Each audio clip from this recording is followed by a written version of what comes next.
අයිබෝන් මම ඩොක්ටර් ශාමිලා සමරනායක. මම කලිනුත් වීඩියෝ එකක් කරා මේ ජෝ ලයින් එක කොහොමද ෂාප් විදිහට තියාගන්නේ කියලා. ඇත්තටම ඔයාලා දන්නවා අවුරුදු 40 45න් පස්සේ මේ ජෝ ලයින් එක එල්ලා වැටෙන්න යනවා. එහෙම නැත්නම් ඒකේ තියෙන ෂාප්නස් එක ටික ටික අඩු වෙනවා. ඒ වගේම තමයි අපි මහත් වෙනකොට මේ ජෝ ලයින් එක ඒ ෂාප්නස් එක අඩු වෙන්න පුළුවන්. ඉතින් මම කලින් කියලා දුන්න මගේ වීඩියෝ එකක ෆේස් යෝගා වලින් කොහොමද මේ ජෝ ලයින් එක ෂාප්ට තියාගන්නේ කියලා. ඒ වගේම තමයි නොයෙකුත් යෝගා ව්‍යායාමත් තියෙනවා මේ ජෝ ලයින් එක ෂාප්ට ලස්සනට තියාගන්න. ඇත්තටම මේ අපේ නිකට බෙල්ල එල්ලා වැටීම වයසට යනකොට එන සයින් එකක්. ඉතින් මේවා ටික ටික අඩු කරගත්තොත් ඇත්තටම අපිව තරුණ විදිහට ලස්සනට තියාගන්න පුළුවන් වෙයි. දැන් අපි බලමු යෝගා ව්‍යායාම කීපයක් මේ ජෝ ලයින් එක ෂාප්ට තියාගන්න. මුලින්ම වාගේ වම් අත අරගෙන හොඳට සපෝට් කරලා දකුණු අතින් මේ විදිහට උඩ බලන්න. මේ වගේ තප්පර 30ක් විතර රඳවගෙන ඉන්න ඕනේ. ඔයාලට පේනවා මගේ මේ බෙල්ල හොඳයි ඇදීමක් සිද්ධ වෙනවා. ඒ වගේම මේ නිකට ඉස්සිලා තියෙන. ඉතින් මේ පොස්චර් එකේ තප්පර 30ක් විතර ඉන්නකොට ඇත්තටම මේ නිකට ලස්සනට ෂාප් වෙනවා. මතක තියාගන්න ඕනේ අපි එක පැත්තකට කරන දේවල් අනිත් පැත්තටත් අනිවාර්යයෙන්ම කරන්න ඕනේ. මේ බලන්න ඔයාලට හොඳට පේනවා මගේ බෙල්ල මෙතනදී හොඳ ඇදීමකට ලක් වෙනවා. ඒ වගේම මගේ නිකට හොඳින් උල් විදිහට උඩු අතට තියෙනවා.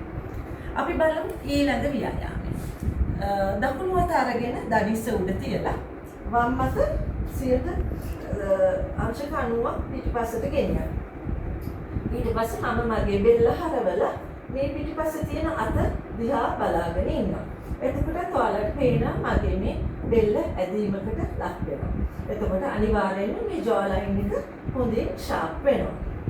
ඉතින් මෙහෙම තප්පර 30ක් බලන් ඉඳලා මේ අතටත් තප්පර 30ක් එන්න ඕනේ. මේ බලන්න හොඳට බෙල්ල ඇදීමකට ලක් වෙනවා. මෙහෙම තප්පර 30ක් හොඳින් මේ පොස්චර් එක රඳවාගෙන ඉන්න ඕනේ. ඊට පස්සේ අත් දෙක පහසුවෙන් දණිස්ස උඩ තියලා වම් අතට ඒ වගේම හිමීට දකුණු අතට මේක අපි හුස්මත් එක්ක කෝඩිනේට් කරන්න පුළුවන්. වම් අතට හුස්ම පිට කරන්න ඊට පස්සේ හොඳ හුස්මක් අරගෙන හිමීට දකුණු අතට හුස්ම පිට කරන්න. ආයෙත් වම් අතට දකුණු අතට මෙහෙම 30 පාරක් වම් පැත්තට දකුණු පැත්තට යනකොට ඔයාලට තේරෙනවා හොඳින් ඔයාගේ බෙල්ල ඇදීමකට ලක් වෙනවා. එතකොට අපේ නිකට ජෝ ලයින් එක ලස්සනට ෂාප් වෙනවා. ඊට පස්සේ හොඳින් උඩ බලන්න. ඊට පස්සේ කට උල් කරලා වහන්න. උල් කරනවා වහනවා. මෙහෙම.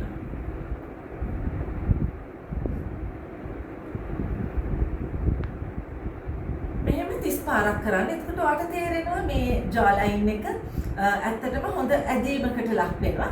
මෙතනට හොඳ එක්සර්සයිස් එකක් වෙනවා. මෙහෙම හොඳට එක්සර්සයිස් වෙනකොට මේ මසල්ස් හොඳට ටෝන් වෙනවා. එතකොට තමයි අපිට ලස්සන ජෝ ලයින් එකක් ලැබෙන්නේ.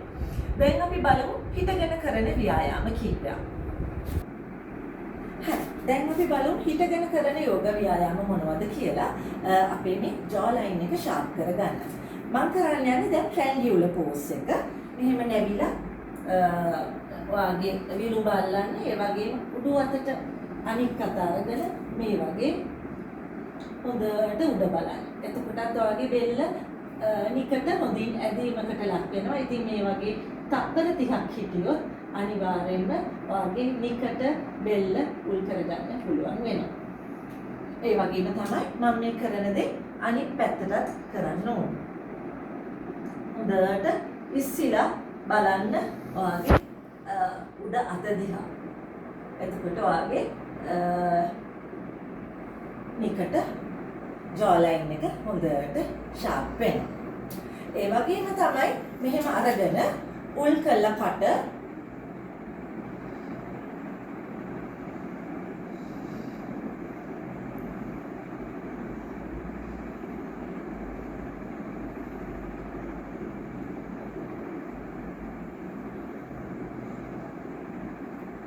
මේ වගේ 30 පාරක් විතර උඩ අතට උල් කරගෙන දෙපැත්ත බලන්න ඕනේ. එතකොට මේ jaw line එක හොඳට sharp කරගන්න පුළුවන් වෙයි. ඉතින් මම හිතනවා මගේ වීඩියෝ එක ඔයාලට අද ප්‍රයෝජනවත් වෙනවා ඇති කියලා. එහෙනම් මගේ YouTube channel එක Serene Radiance and Mindfulness කියන channel එක subscribe කරලා notification button එකත් press කරන්න. එතකොට මේ වගේ videos වලින් තවදුරටත් ඔයාලට මාව හම්බ වෙන්න පුළුවන් වෙයි. එහෙනම් ගිහින් යන්න. ආයිබෝවන්.